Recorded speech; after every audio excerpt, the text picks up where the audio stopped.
Buenos días a todos. Muchas gracias por venir hoy aquí.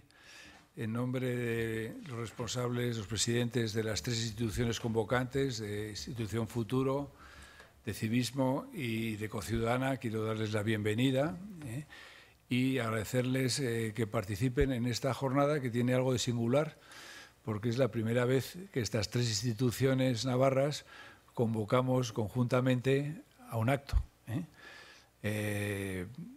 Tiene una lógica porque las tres instituciones compartimos muchísimos valores en nuestro objeto social, ¿no?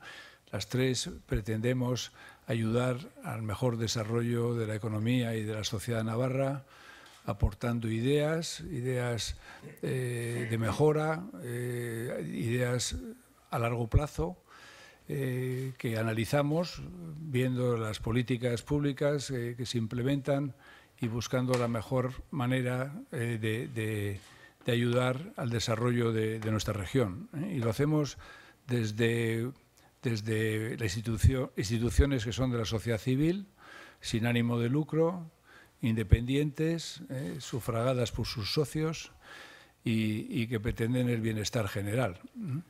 Por eso hoy organizamos conjuntamente este acto, porque pensamos que lo que Javier Vega de Soane nos va a aportar tiene muchísimo que ver con lo que nosotros en el día a día, desde nuestras instituciones, desde nuestra diversidad, estamos haciendo por Navarra, ¿no?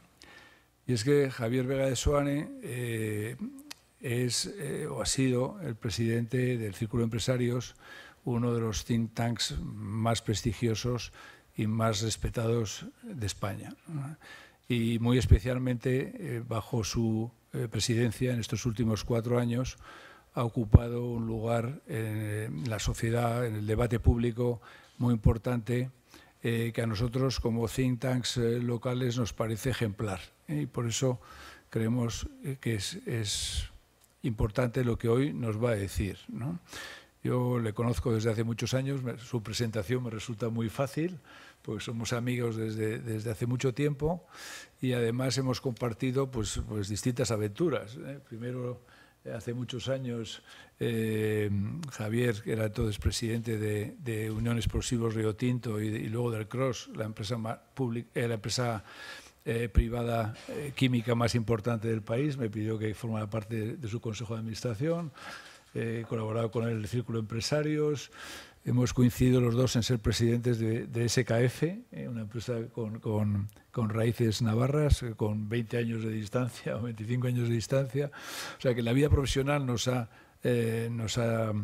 acercado y he podido admirarle como profesional, no solamente valioso por sus ideas, por su experiencia, sino sobre todo por su dedicación a la sociedad, por asumir, como yo, un principio de que los responsables de las empresas tenemos que hacer algo más que dirigirlas bien y conseguir resultados para nuestros accionistas, para el desarrollo y la creación de empleo, sino también tenemos que preocuparnos por la sociedad en su conjunto, ¿no?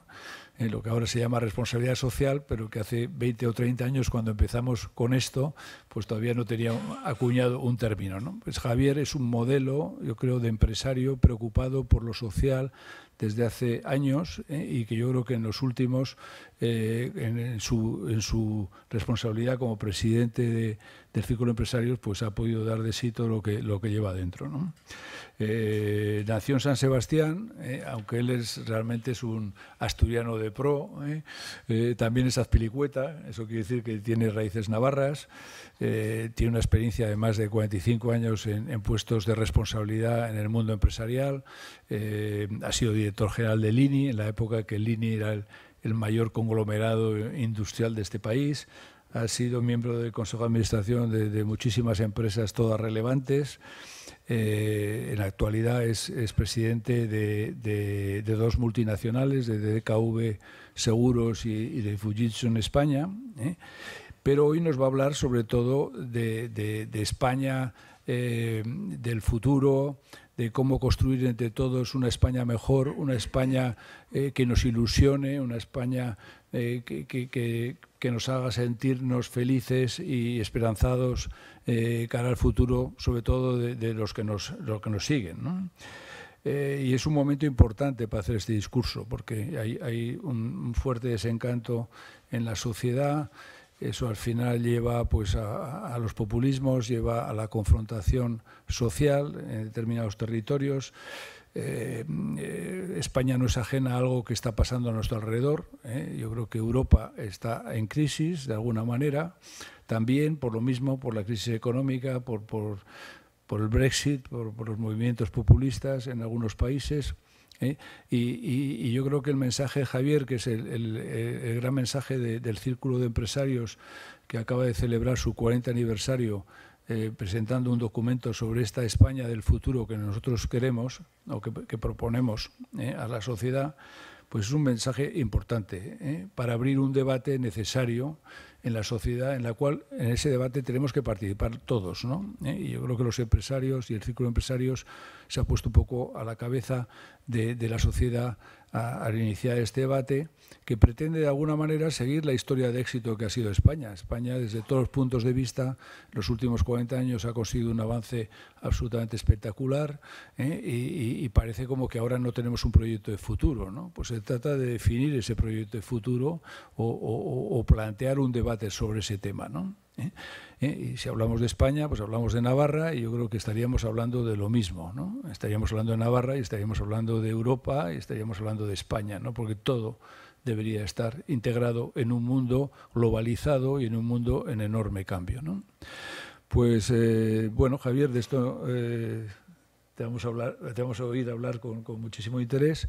Al final de la presentación de Javier habrá un turno de preguntas. A mí me tocará moderarlas, recogeremos en cartulinas y yo trataré de resumirlas y trasladárselas a Javier. Y dicho esto, Javier, pues tienes la palabra. Pues muchas gracias, Miguel, y muchas gracias a todos ustedes. Bueno, gracias a las tres instituciones, que me encanta que yo siempre predico que hay que juntar meriendas, ¿no? Porque realmente la sociedad civil española es muy débil, está muy poco vertebrada, está muy diseminada, muy fragmentada, y desde luego si queremos hacer cosas, si queremos influir, pues naturalmente tenemos que juntar meriendas, tenemos que vertebrarnos un poquito más. Las que ya están de alguna manera tienen una cierta posición de consolidación, como es el Círculo de Empresarios, que, como decía muy bien Miguel, tenemos ya 40 años y tenemos ya una máquina que está funcionando y una cierta capacidad de comunicación, pero bueno, hay que vertebrarse entre todos para que las buenas ideas que generamos y las propuestas que son necesarias para que España sea un país mejor para todos, pues lleguen más a la gente, lleguen más a la sociedad y tengamos también más poder de influir en los poderes públicos, que en una democracia solamente los poderes públicos son quienes tienen la legitimidad y la posibilidad de transformar la sociedad, ¿no? De manera que yo me alegro mucho que en este caso tres instituciones de la sociedad civil navarra se hayan puesto de acuerdo, y muchas gracias también a la CEN, que nos acoge en estas magníficas instalaciones. Y gracias a todos ustedes por venir y compartir conmigo estas reflexiones, que yo creo que sí, como dice Miguel, estamos en un momento interesantísimo, ¿no? Interesantísimo, y yo creo que hay que vivirlo en positivo y con un cierto optimismo, pero con gran preocupación, porque si no hacemos las cosas bien, pues en estos años que vienen, si no hacemos las cosas bien, pues realmente nos podemos despeñar, o como mínimo podemos perder una gran oportunidad en un mundo que está en plena transformación, de posicionar a España como yo creo que España se merece, ¿no? Si es verdad, yo le conozco a Miguel, yo creo que le conocí pues ahora quizá 40 años, ¿no? Yo creo que tú estabas todavía en lo que llamabais aquí Unión Carbide, todavía vivías en Navarra, y yo creo que coincidimos a través de aquel Euroforum, creo que se llamaba, ¿no? Manuel García Casanueva, que el pobre se murió el año pasado. Y ahí nos veíamos Miguel y yo con otros empresarios que estábamos inquietos, que hacíamos reflexiones, que procurábamos mejorar también nuestra formación y nuestra visión del mundo. Y ahí le conocí a Miguel y ya desde el principio yo creo que ligamos muy bien, y bueno, luego ya cuando se fue a Madrid pues hemos tenido una relación personal y profesional, tanto en la vida profesional como en la vida civil, ¿no? En la sociedad civil, y el círculo pues ha sido un elemento de encuentro y de unión y de cooperación que los dos llevamos ya muchos años ligados a esta institución. Yo entré el año 89 cuando me hicieron presidente Explosivo Río Tinto. José Chuisasi me invitó y desde el principio me lo creí. Me pareció que efectivamente era importante que tuviéramos los empresarios una actitud responsable, que no solamente nos ocupáramos de nuestras empresas, sino también de la cosa pública, ¿no? Y bueno, y según ha ido pasando el tiempo, pues cada vez yo me he convencido con más intensidad de la necesidad de que la sociedad civil participe en la cosa pública, porque si le dejamos la cosa pública a estos políticos, seguro que nos despeñan, ¿eh? Algo tenemos que hacer porque vamos por mal camino, ¿eh? Bueno, yo quizá el título es un título interesante, es un tema sobre el que hemos pensado mucho en el Círculo, que ya hace un par de años, conscientes de que a España le faltaba un proyecto y, hombre, conscientes de que una institución como la nuestra tampoco debe tener la petulancia de diseñar y proponer un proyecto para España. Eso, lógicamente, eso sí es labor de los políticos, ¿no?, de los poderes públicos.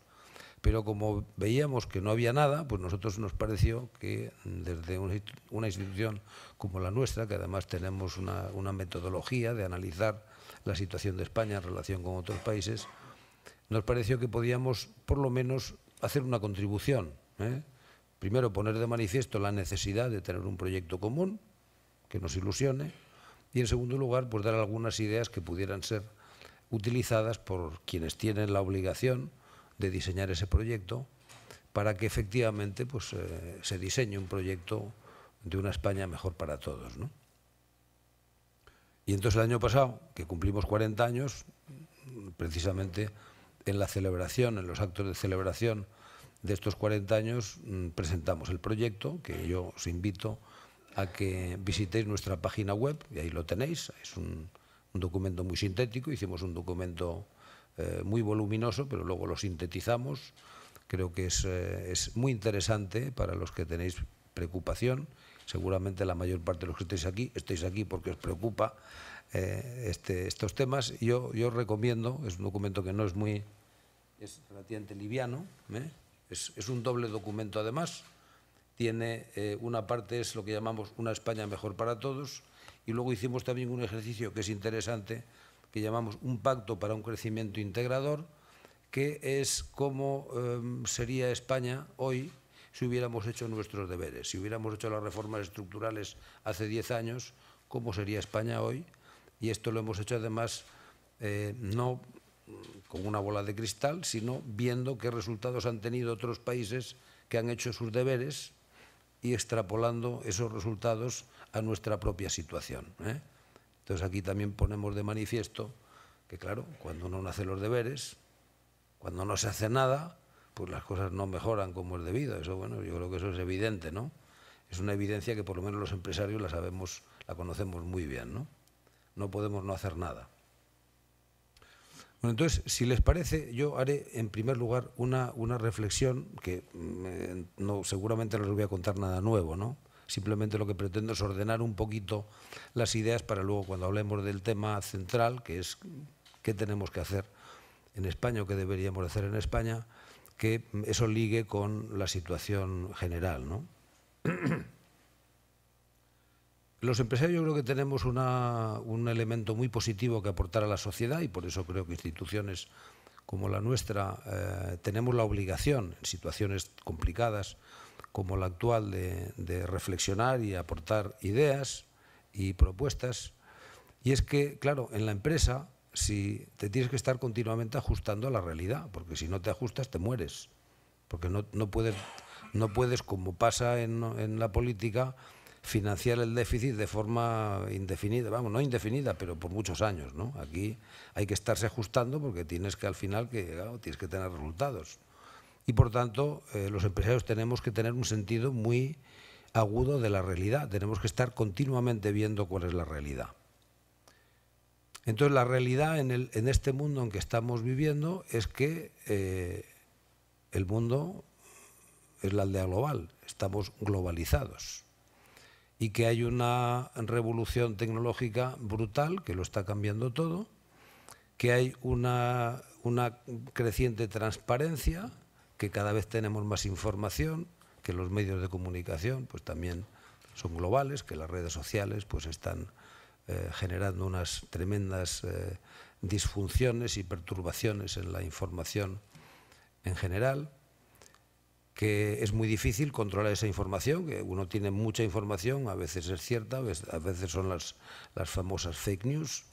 Pero bueno, todo esto, lo que está claro es que estamos en un proceso de grandes transformaciones, ¿eh? Y que, lógicamente, si todo el mundo se transforma y nosotros no hacemos nada, vamos mal. O sea que la primera conclusión es que algo tenemos que hacer y algo tenemos que hacer en serio, ¿no? Por otro lado, en España yo creo que tenemos en este mundo tan cambiante un elemento competitivo diferencial con respecto a otros países, sobre todo de nuestro entorno, que son más conservadores, y es que aquí la palabra cambio tiene connotaciones positivas. Aquí, y además lo vemos como los políticos utilizan el cambio como un elemento de atracción de votos, ¿no? Cambio en España significa algo positivo. Bueno, pues en un mundo que está cambiando, una sociedad que ve positivo el cambio, yo creo que tiene un elemento competitivo diferencial. Lo que pasa es que, claro, le hace falta dirigentes, le hace falta líderes que conduzcan ese cambio, que proyecten, que tengan un buen proyecto y que generen la confianza para entrar en esa dinámica evolutiva hacia ese cambio, ¿no? Estamos en una sociedad que los catalanes dirían que tiene mucha rauxa, ¿eh? Aquí hay mucho los sentimientos, las emociones, la gente está muy cabreada, la gente está muy desafecta.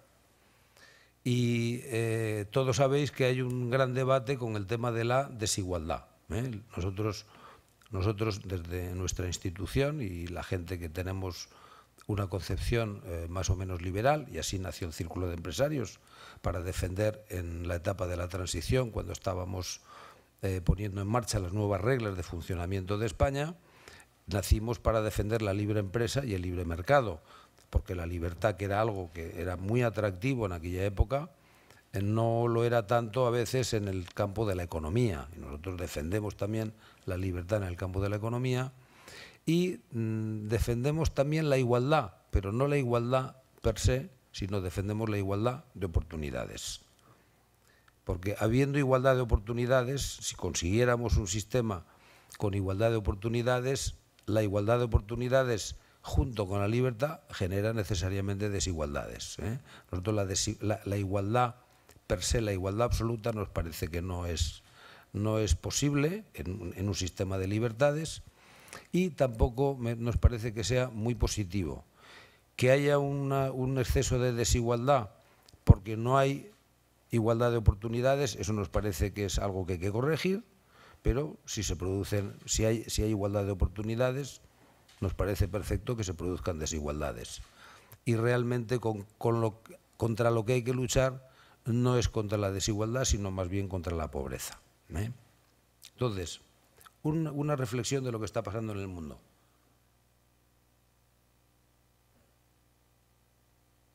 Por recordarles a ustedes algunas cifras, la humanidad alcanza los 1.000 millones de personas en el año 1800. Es decir, tardamos un par de millones de años en conseguir esta cifra de 1.000 millones, ¿no? Los segundos 1.000 millones tardamos 130 años. En 1930 la humanidad tenía 2.000 millones de personas. Los siguientes 1.000 millones tardamos 30 años. En 1960 éramos 3.000 millones. Los siguientes 1.000 millones ya tardamos 15 años. Los siguientes 12 años. Los siguientes 11 años. Ahora parece que estamos en un punto de inflexión y parece que ya los siguientes, ahora tenemos unos 7.350 millones, más o menos.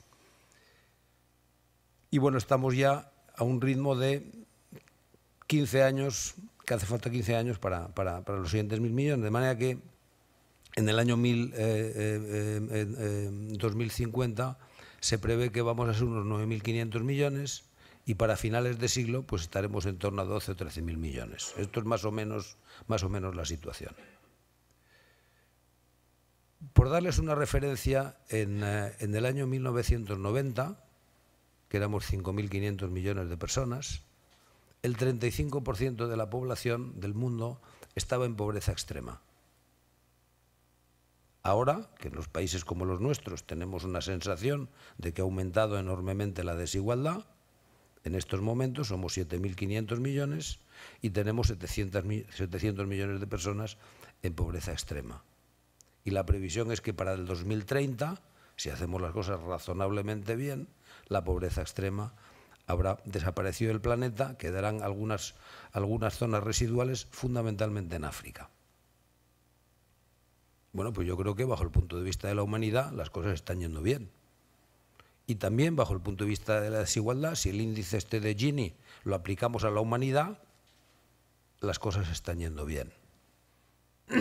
Pero sin embargo, en los países avanzados, los países llamados industrializados, tenemos la sensación de que las cosas van mal, de que la distribución de la riqueza cada vez se hace peor, de que la desigualdad cada vez se hace peor y que el sistema genera masas de personas que están excluidas de ese ascensor social que hemos tenido en el pasado.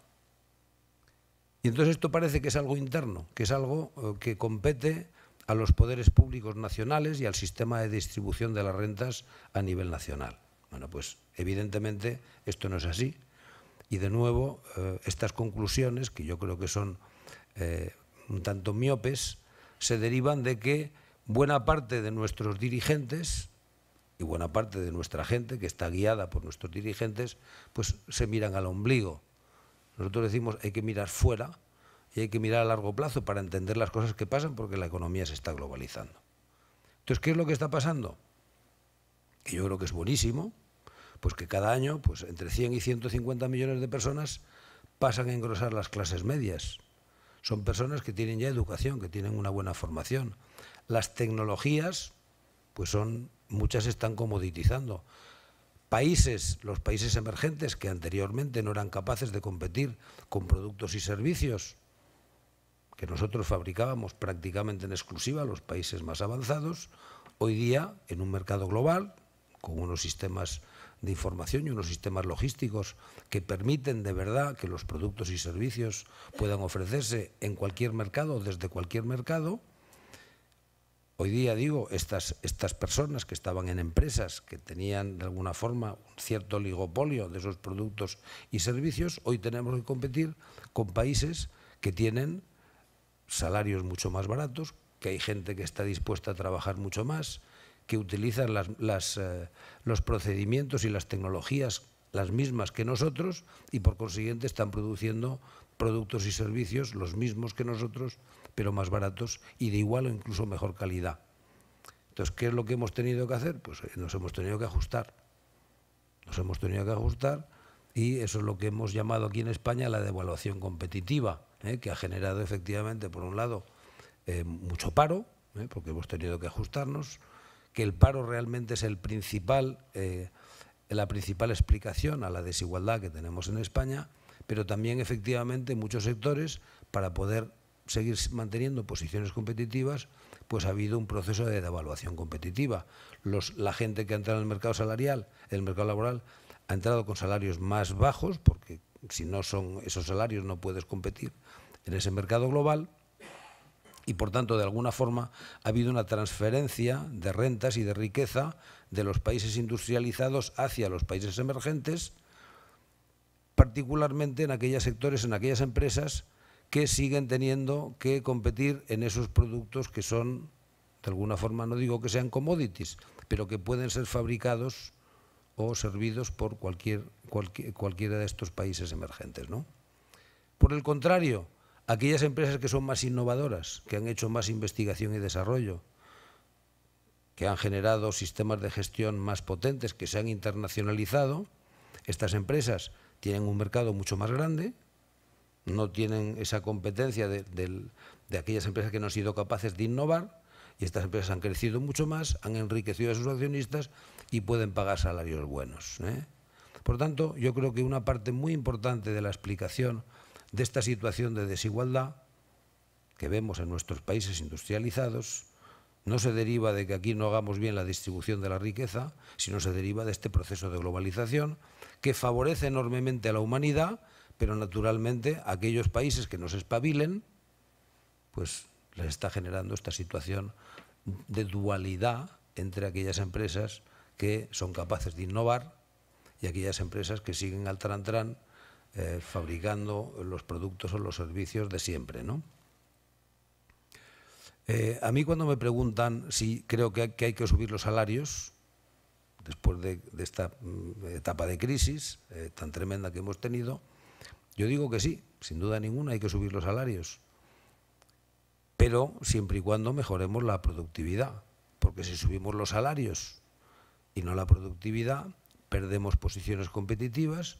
Si perdemos posiciones competitivas no creceremos, si no crecemos generamos más paro, más déficit, tenemos más deuda, en fin, estamos en una dinámica sumamente peligrosa y sumamente negativa. Por tanto, salarios para arriba, pero también competitividad.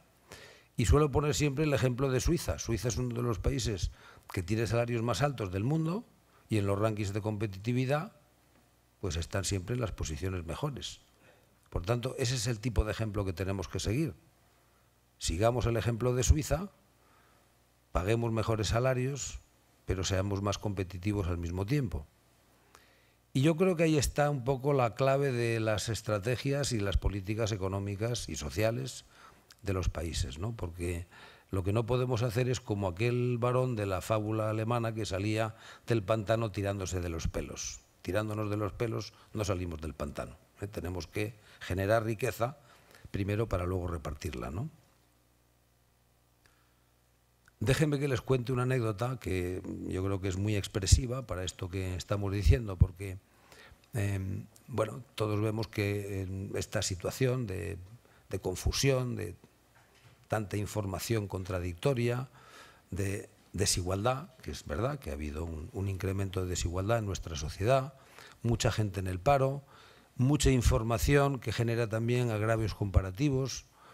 Todo esto genera estos partidos populistas que muchas veces aciertan con el diagnóstico, pero que hacen propuestas absolutamente disparatadas, ¿no? Hacen propuestas que de alguna forma azuzan la rauxa, la rabia de la gente, pero que no son soluciones que no funcionan, ¿no?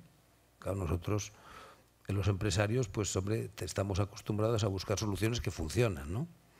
Y no, les iba a contar una anécdota que cuento de vez en cuando, pero me parece que viene a cuento con esta reflexión que estamos haciendo.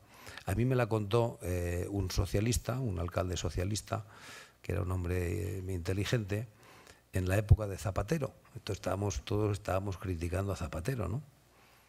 Y entonces pues cuenta la anécdota que cuando gana las elecciones los socialistas en Portugal, después de la Revolución de los Claveles, pues estaba allí de presidente el señor Mário Soares, que era un hombre, pues, hombre ilustrado, que venía de la academia, él había estado exiliado en París, pero nunca había gobernado nada, no tenía ni idea de lo que era el gobierno, ¿no?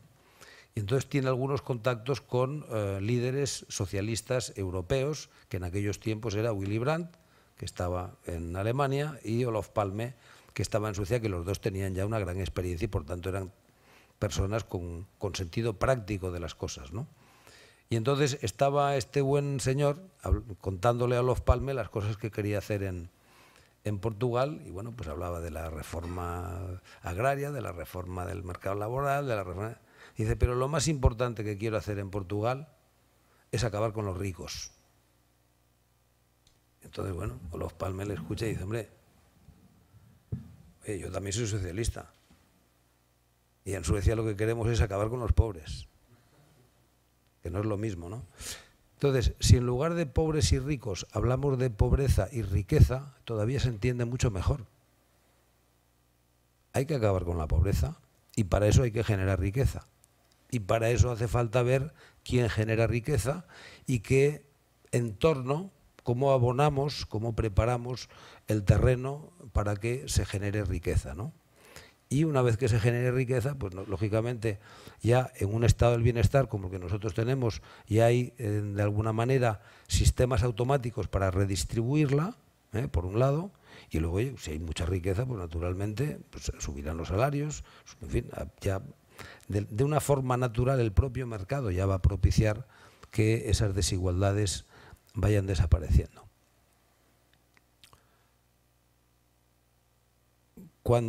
También cuando nos preguntan, bueno, el tema de los salarios, ¿no? Yo digo, a los empresarios nos encanta pagar buenos salarios. Es verdad, todos los que somos empresarios sabemos que nos encanta pagar bien a nuestra gente. Primero, porque si no pagas bien, la gente buena se te va. Es una razón muy práctica y muy sencilla. Segundo, porque si no pagas bien, la gente no está contenta. Y yo suelo decir de forma muy gráfica que si tú tienes una empresa con la gente cabreada, ¿cómo vas a gestionar una empresa con la gente en contra? La gente tiene que estar a favor, tiene que estar contenta, tiene que estar con ilusión, tiene que comprarte el proyecto, tiene que fiarse de la dirección. Si no hay esas condiciones, pues es imposible gestionar una empresa y producir productos o servicios de calidad con eficiencia, es imposible, ¿eh? Bueno, pues eso mismo pasa también en los países, ¿eh? Si tenemos países con la gente cabreada, con la gente desafecta, con la gente sin fe en la dirección del país, pues tampoco la cosa va a funcionar, ¿no? Pero bueno, volviendo a la situación general, no cabe duda que vamos a seguir creciendo, el mundo va a seguir creciendo, habrá países que tengan sus crisis, pero a nivel global, en los últimos 60 años, el mercado global ha crecido de promedio el 3,6%. En los últimos 60 años solamente hemos tenido un año con una recesión global, que fue el año 9, el año 2009. Este año, que es un año que está bien, porque ha habido una sincronización de todos los grandes países, estamos todos creciendo. Este año el mercado global va a crecer al 3,9%, que está francamente bien. Y en el futuro seguiremos creciendo, porque estos agoreros que siempre hablan de que no se puede crecer, estos neomaltusianos, todos os acordáis de Malthuse, que ya hace unos siglos me predecía su catástrofe porque la población iba a crecer de forma exponencial y los alimentos solamente en forma lineal, ¿no? Y bueno, y no hablemos de unos más cercanos que no están tan lejos, que son los del Club de Roma, cuando hicieron aquel documento Los límites del crecimiento, porque no tendríamos recursos naturales y particularmente no tendríamos recursos energéticos para poder sostener el crecimiento que tenemos, ¿no? Yo sinceramente creo que la tecnología resuelve todas estas cosas. Los fertilizantes químicos, la biogenética, la automatización de los cultivos resolvió absolutamente el tema de los alimentos. Hoy día no existe ningún problema para la producción de alimentos del planeta con 7.000 ni del planeta con 11.000, no tenemos problema, la tecnología eso lo ha resuelto. Las predicciones pesimistas del Club de Roma están absolutamente superadas. Pues en aquellos tiempos naturalmente no existía ni el fracking, ni existía la exploración y la producción de hidrocarburos a grandes profundidades offshore. Pero además, bueno, tenemos a las renovables, que las renovables, bueno, van a resolver absolutamente los problemas energéticos, porque hoy día ya sabemos que solamente el sol, que es el principal aportador de energía que tenemos en el planeta, nos aporta 10.000 veces más energía de la que estamos necesitando. Por tanto, no tenemos un problema energético, tenemos un problema tecnológico. Hace falta una tecnología para esa energía tomarla, transformarla, almacenarla y utilizarla cuando realmente lo necesitamos. Falta, por ejemplo, en este campo la tecnología de almacenamiento, pero eso vendrá. O sea, la humanidad no tiene problemas de escasez de recursos, no tenemos ningún problema. Por tanto, podremos seguir creciendo según la tecnología vaya rompiendo esos límites que las tecnologías obsoletas del pasado imponían. No tenemos ningún problema de crecimiento. Y por tanto, yo estoy convencido que el mercado global va a seguir creciendo. Nosotros, en España, como tantos otros países, necesitamos crecer para resolver nuestros problemas. y como estamos en un mercado global que crece, pues podemos crecer. Pero hay una sola condición que es necesaria para poder crecer, y es que tenemos que mejorar nuestra posición competitiva. Si no mejoramos nuestra posición competitiva, no creceremos. Si no crecemos, tendremos más paro, no podremos, tendremos más déficit, dejarán de financiar los mercados internacionales porque iremos perdiendo credibilidad y solvencia, no podremos sostener un estado del bienestar que cada vez va a ser más caro. Y yo estoy a favor del estado del bienestar, creo que esto es una bendición, porque el estado de bienestar es precisamente quien facilita y quien genera la posibilidad de que haya igualdad de oportunidades. Pero estamos en todo Occidente, pero particularmente en España, por fortuna con unas tasas de longevidad cada vez más altas. Estamos todos encantados, sobre todo los que tenemos ya una cierta edad, pero con unas tasas de fecundidad cada vez más bajas. Tenemos en España una tasa de fecundidad de 1,3. Para mantener la población estable necesitaríamos 2,2. Por tanto, estamos en una sociedad que envejece, con todos los problemas que eso conlleva en el terreno económico, por las pensiones, por la sanidad.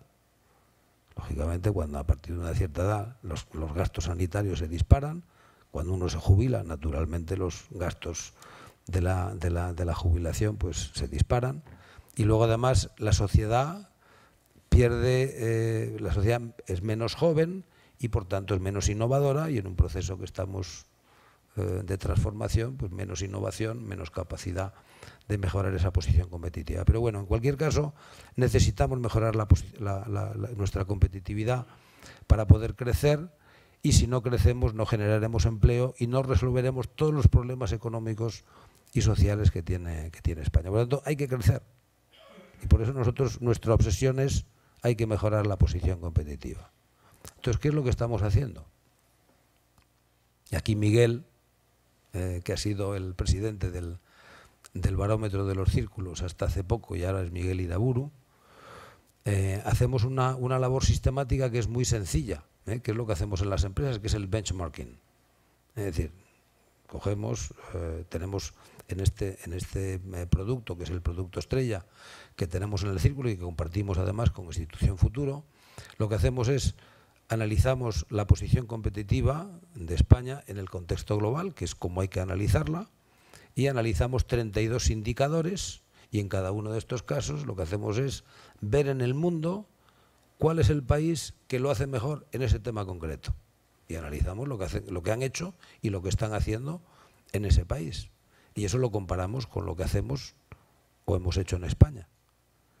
Y de ahí, de esa comparación, pues vemos qué reformas tenemos que hacer para avanzar en posiciones competitivas. Y esto lo hacemos sistemáticamente todos los años.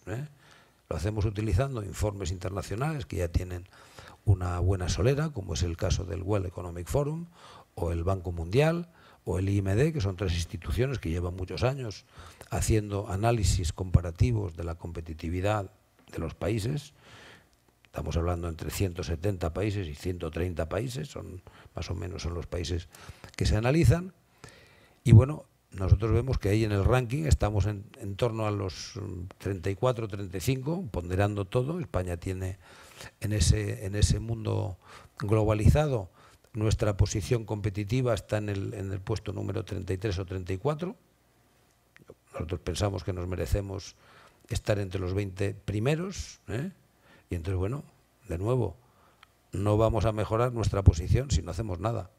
Esto lo vemos en el deporte, lo vemos en nuestras empresas, lo vemos en nuestra vida personal y profesional. Si no haces nada, pues oye, lógicamente no mejoras, estás parado, pues no avanzas. Entonces aquí, de forma sistemática, nosotros, a través de estos análisis, que son análisis que tienen rigor académico, pero que sobre todo tienen la fuerza empírica, porque es cuando nosotros proponemos algo, no solamente proponemos ideas que están bien estructuradas, que están bien pensadas, sino son ideas que funcionan en los mejores países del mundo, que unas veces son los coreanos del sur, otras veces son los canadienses, otras veces son los neozelandeses, otras veces son los suizos, otras veces son los suecos. Bueno, en cada uno de los casos tomamos el ejemplo de aquel que lo hace mejor. Y entonces cuando proponemos algo, no solamente esto tiene fundamentos intelectuales y académicos y son lógicos, pero es que además es que funciona allí, en tal país, en cual país, se puede ir a ver cómo aquello está funcionando, ¿no? Bueno, lo proponemos todos los años, lo comunicamos, vamos a ver a los ministros, vamos a ver al presidente del gobierno, vamos a ver a los políticos, se lo contamos, les convencemos, pero hacen poco o nada, ¿eh? Entonces, ¿cómo es posible que esto suceda? ¿Cómo es posible que cuando vas a las personas que tienen la responsabilidad de gobierno, que son nuestros... ¿no? Que son quienes tienen que hacer ese proceso de transformación, porque nosotros les damos el mandato para que resuelvan nuestros problemas. ¿Cómo es posible que no hagan nada o que hagan tan poco? Esto es una cosa que yo creo que nos debemos de preguntar, y ahí yo creo que la sociedad civil tiene que jugar un papel muy importante. Bueno, tenemos un socio que es el que ha dirigido este proyecto de una España mejor para todos, que es un hispano sueco, él es sueco, pero lleva mucho tiempo en España, que dice, no, si fuera político haría lo mismo. Porque es que, claro, el core business de los políticos, es decir, su negocio principal, no es resolver los problemas de los españoles, sino ganar las elecciones. Su negocio es ganar las elecciones, ¿eh? Entonces, ganar las elecciones siempre es un proyecto a corto plazo, porque como tenemos las autonómicas, tenemos las generales, las municipales, las europeas, siempre hay unas elecciones a muy corto plazo, pues bueno, ellos se concentran toda su energía en ganar las elecciones. Y además hay un proceso que yo creo que está muy generalizado, que es lo que llaman los anglosajones leading from behind. En lugar de tirar para adelante y que te siga la gente, todo lo contrario, a ver qué es lo que a la gente le gusta, bueno, pues yo me pongo detrás, yo voy detrás de la gente, ¿eh? Esto, claro, esto en situaciones de transformación, pues esto no parece que sea la forma más conveniente, ¿no? De manera que, por eso yo creo que no podemos dejar una cosa tan importante como la política, no se la podemos dejar solo a los políticos. Ellos tienen esa obligación, pero yo creo que la sociedad civil tiene que movilizarse y tiene que vertebrarse, y tiene que generar ideas, y tiene que saltar al ruedo, a los medios de comunicación de masa.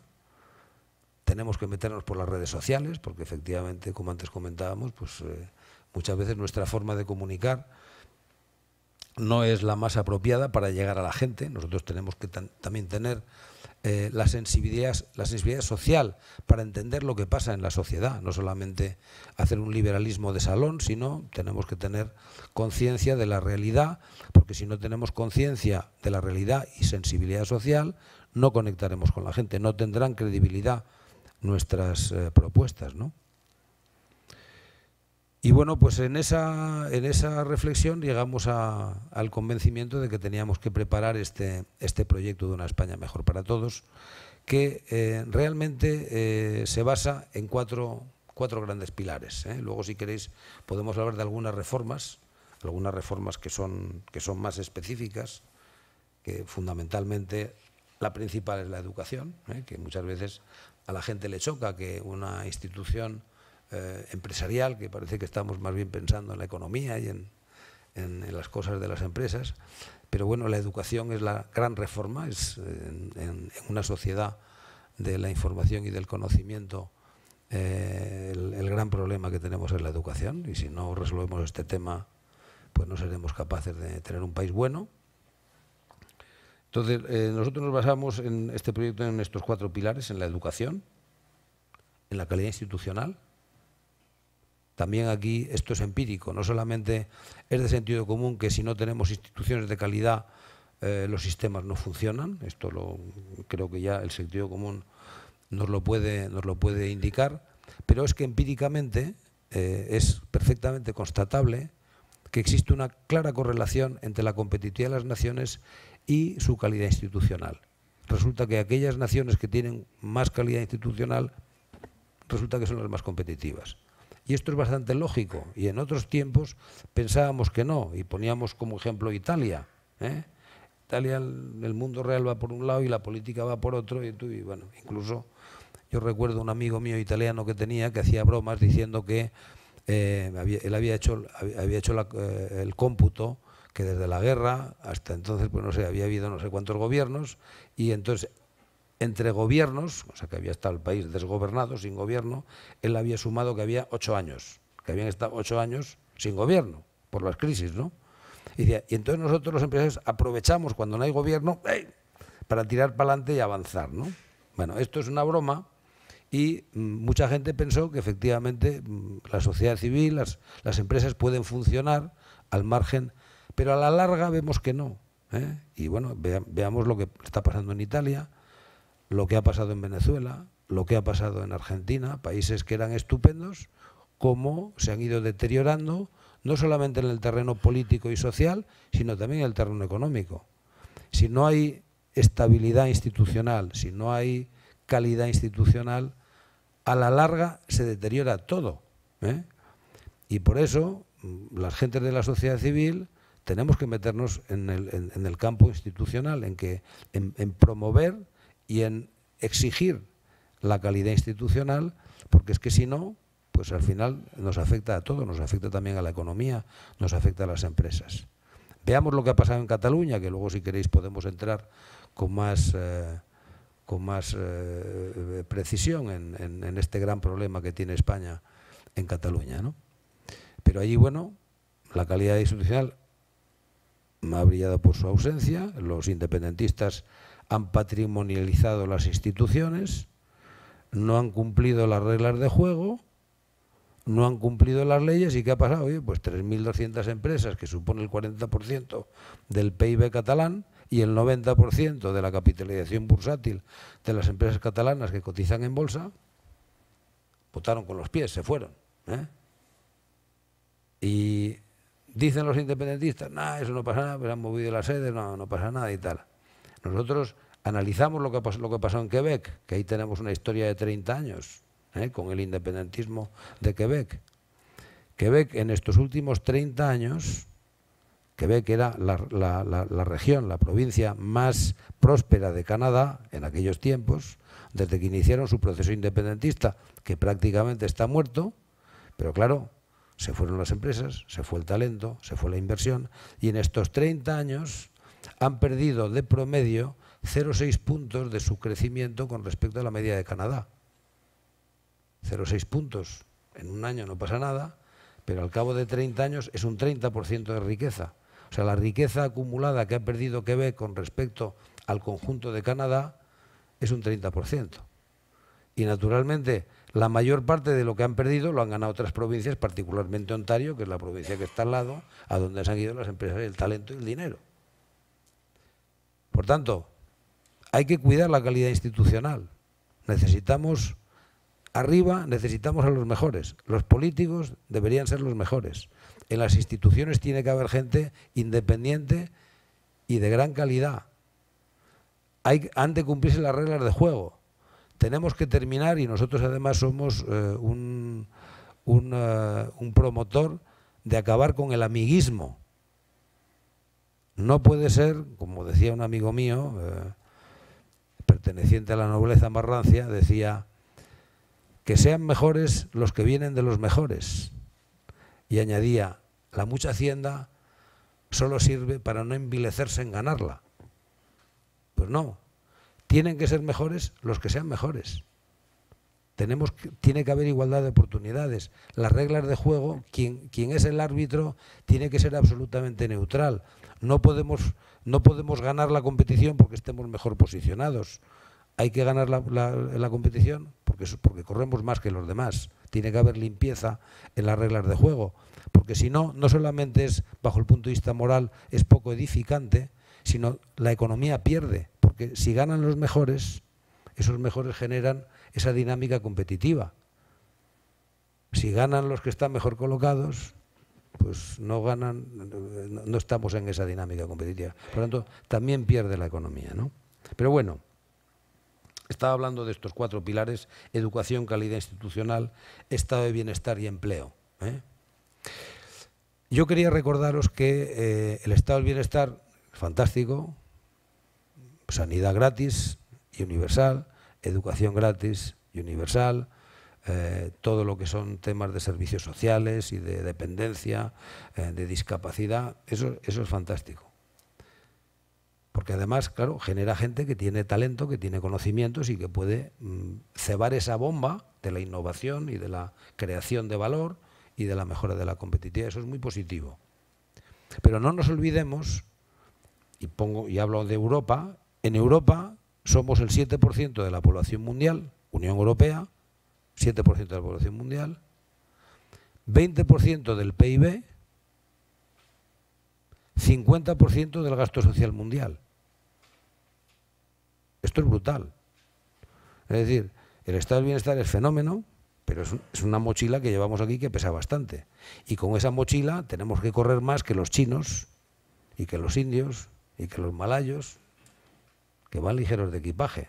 No tienen el estado del bienestar, pero los que corren, los que van a la competición, no llevan mochila. Por lo tanto, nosotros hay que sostener el estado del bienestar, pero tenemos que estar más fuertes, tenemos que tener mejores técnicas si queremos competir en ese mercado global, donde no todos tienen un estado del bienestar como el nuestro. Y además, como os decía antes, os lo recuerdo de nuevo, que es un estado de bienestar que cada vez cuesta más caro. Solamente en pensiones nos gastamos este año unos 150.000 millones de euros, solamente en pensiones, y eso va creciendo. La sanidad nos gastamos unos 70.000 millones, y eso va creciendo, claro, antes decía, cuando a partir de una cierta edad los gastos de sanidad van en progresión geométrica, ¿no? Y cada vez queremos más sanidad. Por tanto, de nuevo hace falta crecer, de nuevo para crecer hace falta mejorar nuestra posición competitiva y hace falta utilizar nuestra energía en el sentido de un proyecto común, porque todos vemos cómo la energía, una buena parte de la energía de los españoles y particularmente de los políticos, se utiliza en pelearnos unos con otros. Por eso nosotros nos inspiramos en la transición. Esto no se trata de una segunda transición, pero sí creo que es bueno inspirarnos en la transición, porque en aquellos tiempos sí tuvimos un proyecto común. España tuvo un proyecto común. Queríamos la libertad, queríamos la democracia, queríamos entrar en Europa, queríamos modernizarnos, queríamos construir un estado del bienestar. Y eso lo queríamos todos, con independencia de la ideología. Aquello generó una ilusión colectiva y la España invertebrada que nos pintaba Ortega se vertebró porque tuvimos un proyecto común. Ahora, ese proyecto común no lo vemos por ningún sitio. Tenemos unos políticos que no generan mucha confianza, tenemos unos sistemas de comunicación que ponen de manifiesto sobre todo lo negativo. Tenemos una gente joven que, bueno, pues ya ha vivido la democracia, no valora lo que hemos conseguido, no valora la libertad que hemos conseguido, no valora lo que aporta el estado del bienestar, le parece que es una cosa normal. Y entonces, bueno, pues tenemos, digamos que mucha queja, mucha pelea, poco proyecto, poca confianza, y claro, y en estas circunstancias vuelvo a decir lo mismo que antes. ¿Cómo vamos en una empresa a ser eficientes si está la gente cabreada, si está la gente desafecta, si no hay un proyecto claro, si no te fías de la dirección, que piensa que son unos chorizos? Bueno, pues así, en estas circunstancias, difícilmente un país como el nuestro va a poder competir en un mercado global donde hay otros que lo están haciendo bien. Porque la situación de confusión y de desinformación y de fake news y todo eso, esto sí es general. Pero a pesar de que la situación es complicada, hay países que lo están haciendo muy bien. Y en Europa tenemos el ejemplo de los países del norte, que lo están haciendo francamente bien. Bueno, pues yo terminaría quizá proyectando un pequeño vídeo que hicimos cuando presentamos el proyecto de una España mejor para todos. Le pedimos a Peridis, que bueno, Peridis es un tipo fantástico, es un genio, que lo tenemos en el Consejo Asesor del Círculo de Empresarios. Entonces le pedimos primero que nos hiciera unas viñetas escenificando 10 de los conceptos que proponemos nosotros en nuestro proyecto, ¿no?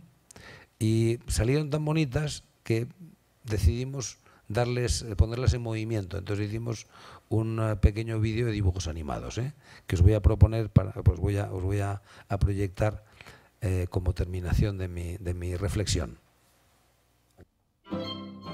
España tiene un próspero futuro a su alcance, por su gran variedad geográfica y cultural, por su larga historia y por su enorme potencial. La democracia nos ha traído paz, libertad, estabilidad y prosperidad.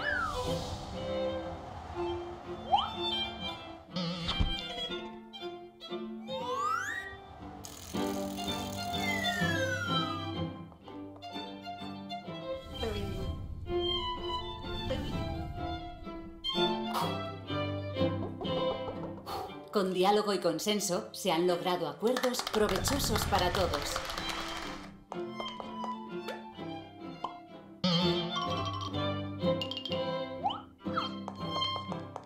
Es imprescindible combatir eficazmente la corrupción y la economía sumergida.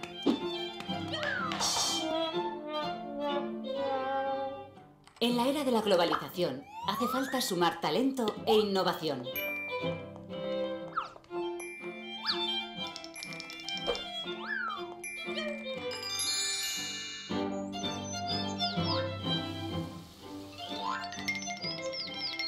La educación de calidad y la formación permanente garantizan la igualdad de oportunidades.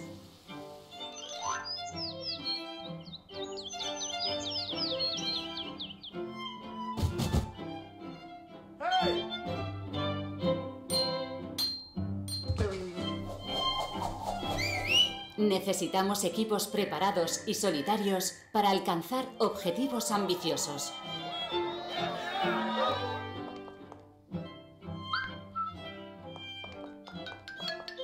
Cada generación debe ayudar a la siguiente a conseguir su desarrollo.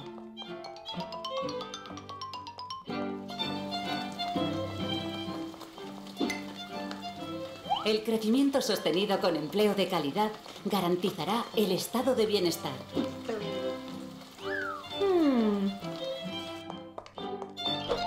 A todos nos incumbe lograr una España mejor en todos los ámbitos y sentidos.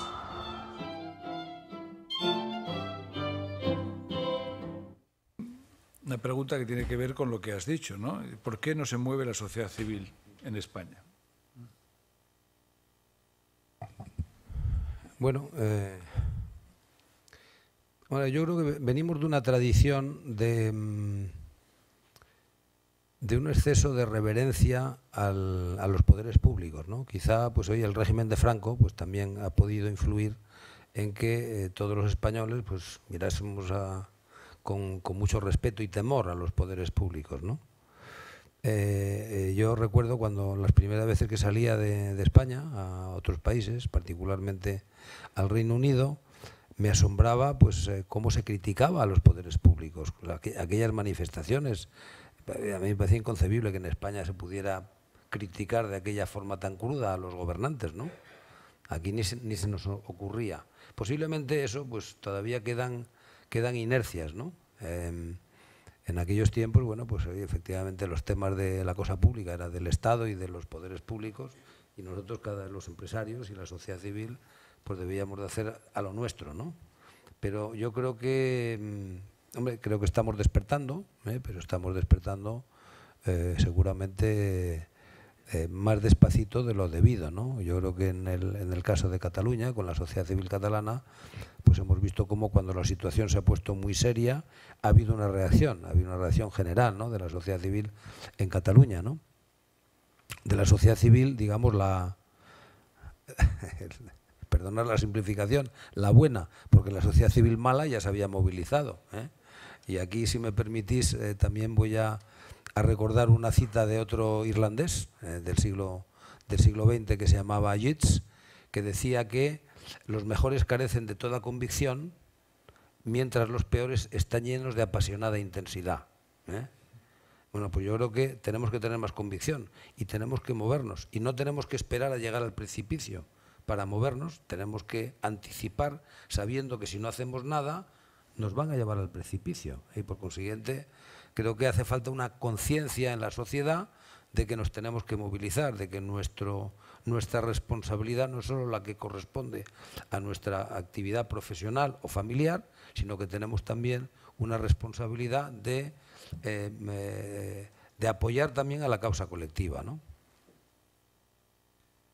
¿Por qué las representaciones empresariales son tan reacias a reconocer los éxitos económicos del gobierno Rajoy, que contra viento y marea está consiguiendo resultados muy positivos?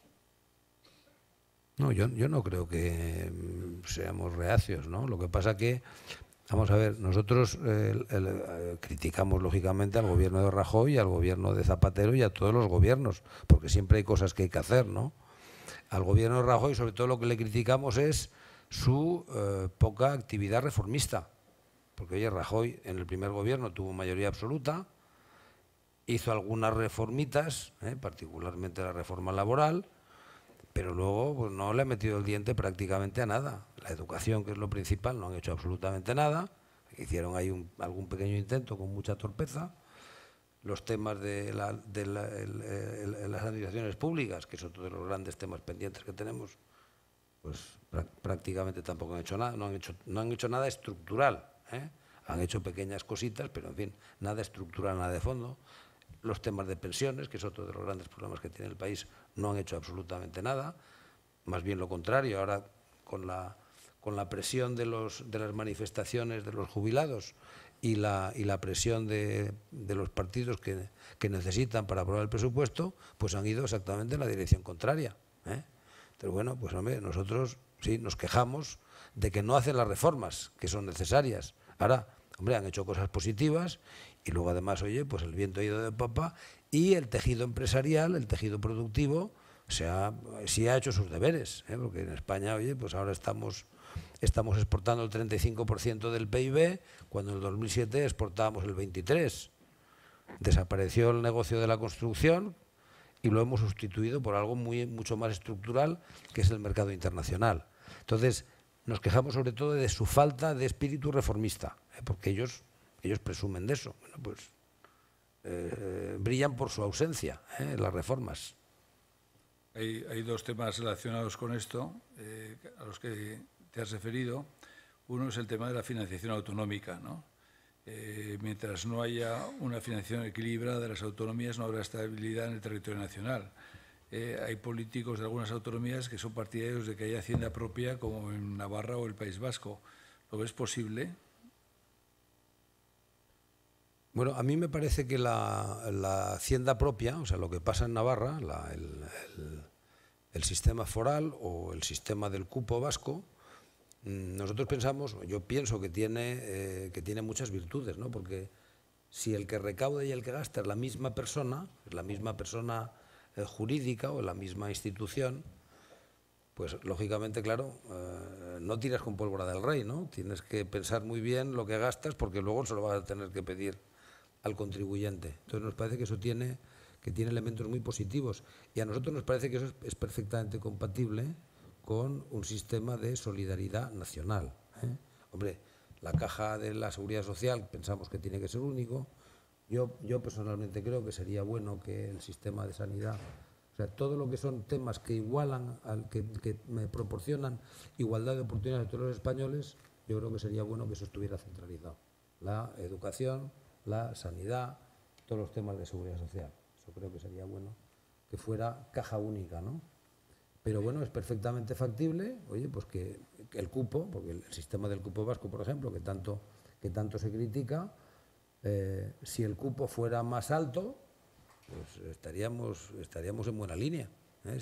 Ahora, claro, si el cupo no da ni siquiera para contribuir a la solidaridad nacional, pues yo creo que no es tan malo el método como la forma de calcular y la negociación política que está detrás de estos cálculos. Pero yo creo que sí, que tiene muchas virtudes. Hombre, no creo que fuera bueno extenderlo a todo el territorio nacional, pero donde hay una tradición, que además, oye, hemos visto que ha dado buenos resultados, porque tanto en Navarra como en el País Vasco, pues ha generado una dinámica, yo creo que de una cierta eficiencia en el gasto, ¿no? Y por tanto, yo creo que en aquellos sitios donde está, pues creo que sería tratar de hacer esos cambios estructurales, tendría una pérdida de carga tremendo, generaría unos problemas sociales tremendos, y yo no veo ninguna ventaja económica. Creo que se puede compatibilizar eso perfectamente con que haya una aportación solidaria al resto de las regiones que son más pobres, ¿no? ¿Qué opina de que las pensiones suban con el IPC? Ello supone un peligro para el objetivo de déficit y endeudarlos más a coste de las siguientes generaciones. Sí, el tema de las pensiones es un caso claro de cómo la demagogia y la falta de valentía para abordar los problemas que son claros y además que todos conocemos, ¿no? Todos conocemos que yo suelo decir, y es políticamente incorrecto, ¿no?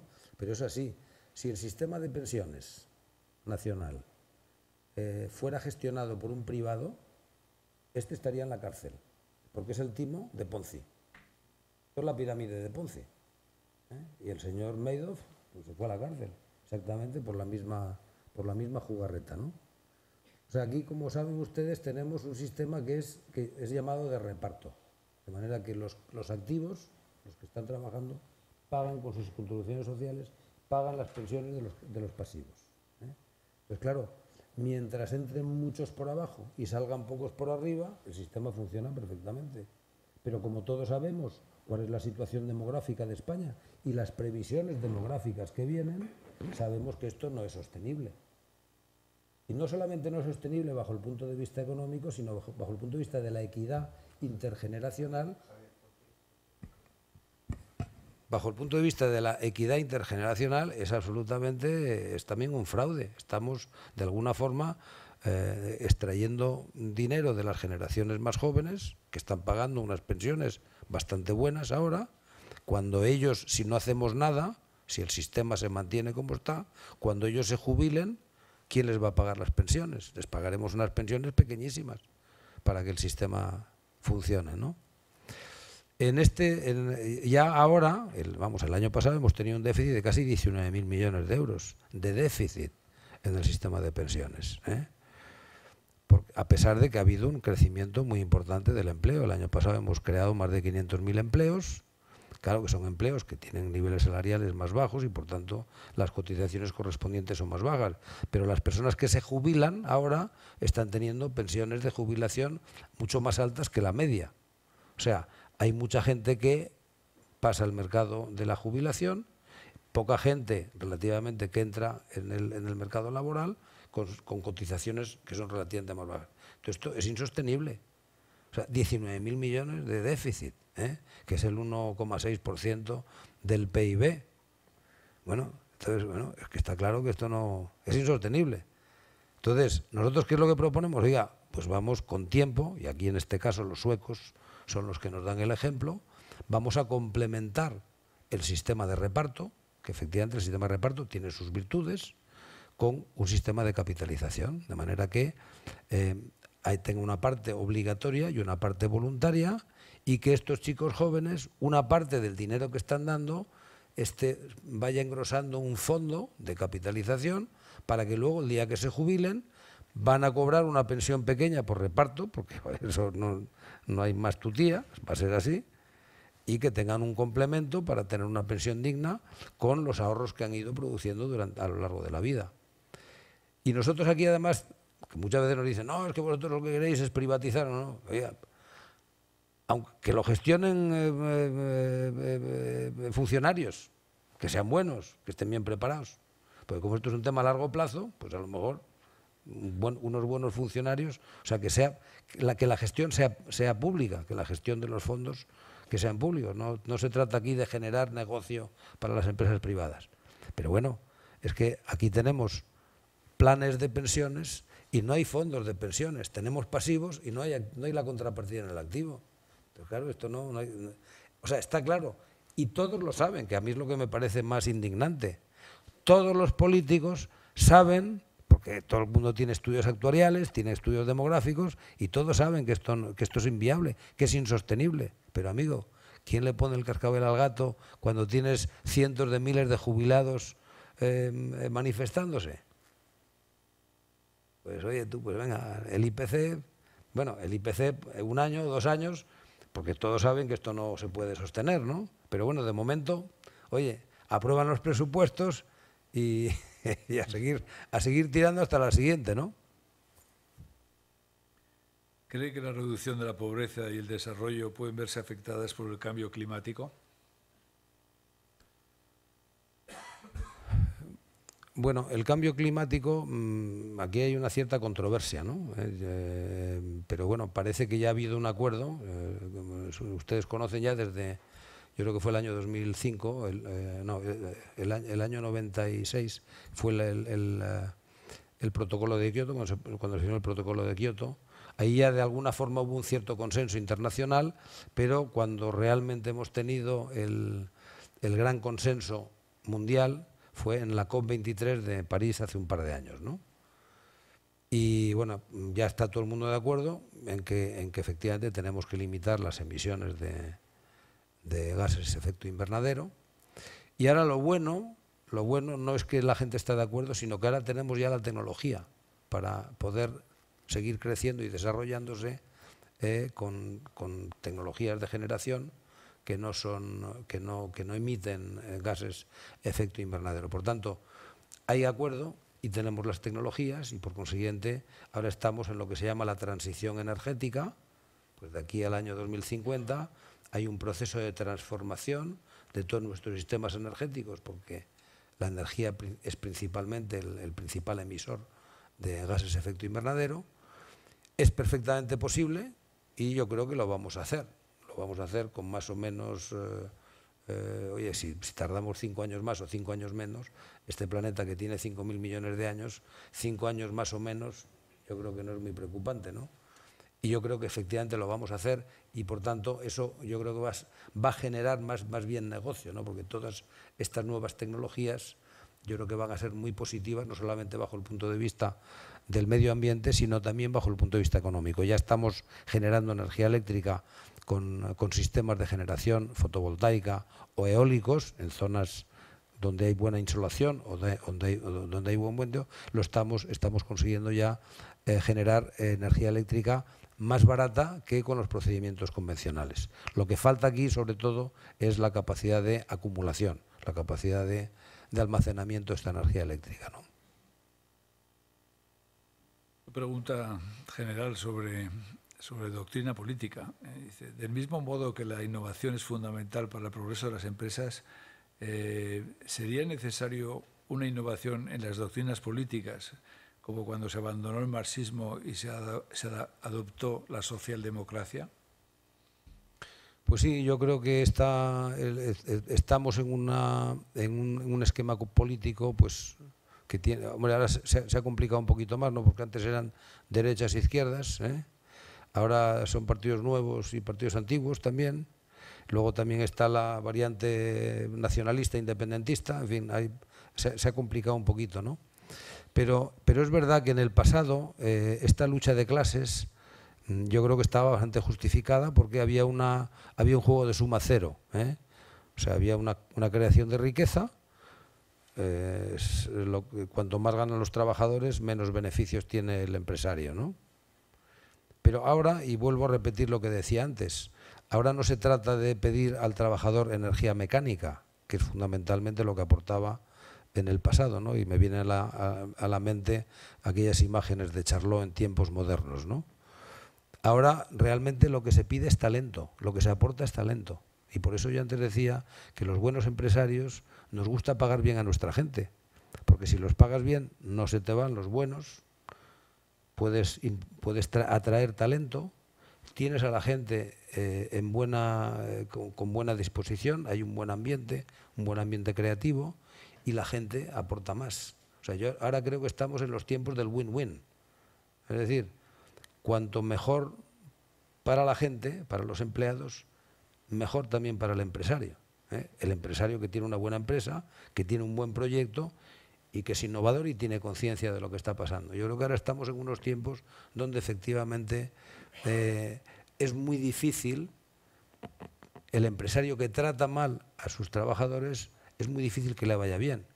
Cuanto mejor tratas a tus trabajadores, si tienes un buen proyecto, también mejor para ti, ¿no? Y por consiguiente, creo que esta misma reflexión podemos aplicarla a la política, ¿no? Yo creo que nos hacen falta políticos de más calidad, políticos que tengan más visión, políticos que pongan sobre el tapete proyectos que sean inclusivos, porque increíblemente, y aquí pongo el ejemplo catalán, ¿no?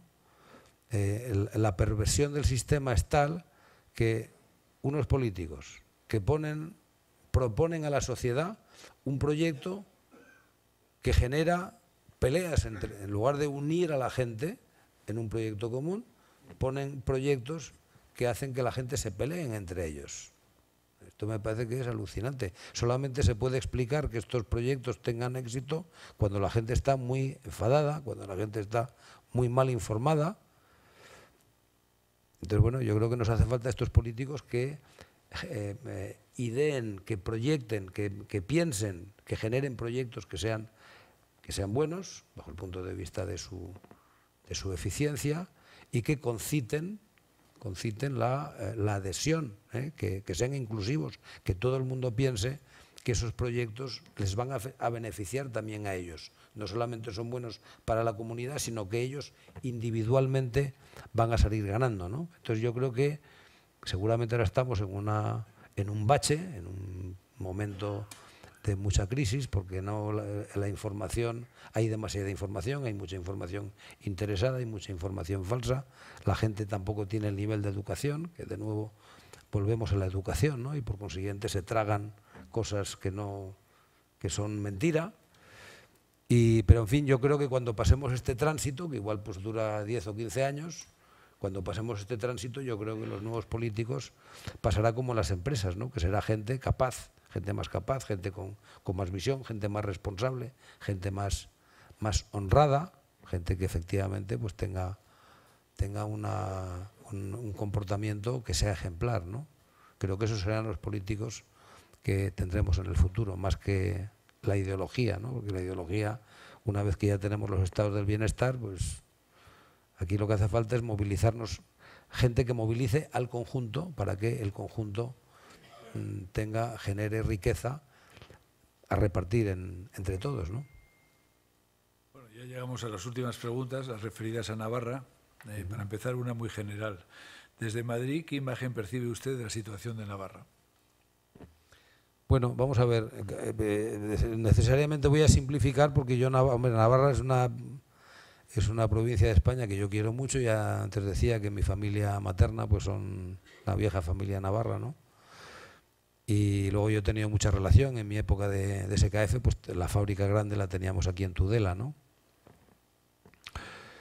Pero yo siempre he tenido, sinceramente, siempre he tenido una gran admiración por Navarra, porque aquí teníais un sistema peculiar que funcionaba muy bien, nos daba envidia bajo el punto de vista fiscal, la fiscalidad que teníais aquí los navarros. Creo que generasteis un terreno bien abonado para la inversión, y yo creo que la prueba ha sido cómo se industrializó Navarra, siendo un territorio rural, eminentemente rural, cómo se industrializó, cómo vinieron aquí las multinacionales, cómo funcionaron de bien las empresas multinacionales que vinieron a Navarra, ¿no? Entonces yo creo que Navarra lo hemos visto como una cosa relativamente pequeña, porque es una parte, bajo el punto de vista de la economía de España, es una parte muy pequeña, pero siempre yo creo que lo hemos visto con envidia, Y yo creo que en estos últimos años, pues desafortunadamente, pues ya no tenemos tanta envidia, ¿no? Yo creo que la situación está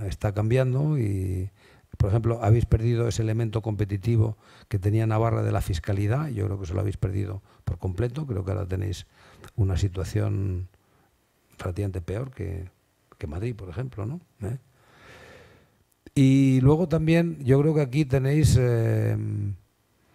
aunque lógicamente todavía queda mucho terreno que andar, ¿no? Pero una dinámica también muy inquietante, digamos, en el sentido que hemos visto en Cataluña, ¿no? La polarización de la sociedad, la fractura de la sociedad, ¿no? Que eso es terrible. O sea, cuando hay una fractura social, esa sociedad no va a funcionar bien, porque parte de la energía se utiliza en pelearse, se genera desconfianza, la desconfianza no atrae la inversión, sino más bien lo contrario, ¿no? Y por tanto yo creo que es bastante preocupante la situación, la dinámica que tenéis en Navarra, que habéis perdido posiciones competitivas y estáis yendo hacia una dinámica que desde luego no es tan atractivo invertir aquí, alguien que está fuera, el que está dentro lógicamente ya está, Pero en fin, yo conozco mucha gente que se están yendo, empresas y personas, ¿no? Y eso creo que es muy peligroso, ¿no? Creo que por eso la sociedad civil, algo tenéis que hacer para frenar esta dinámica, que creo que es muy negativa para todos los navarros, ¿no? Hay dos preguntas relacionadas con esto, ¿no? Una relacionada con los impuestos en Navarra, tal vez por eso Navarra no es tan atractiva, y cuando hay 3.000 empresas que se van de Cataluña, muy pocas han venido a Navarra, ¿no? Y luego el tema de las infraestructuras. No has hablado de infraestructuras, pero son determinantes para la competitividad.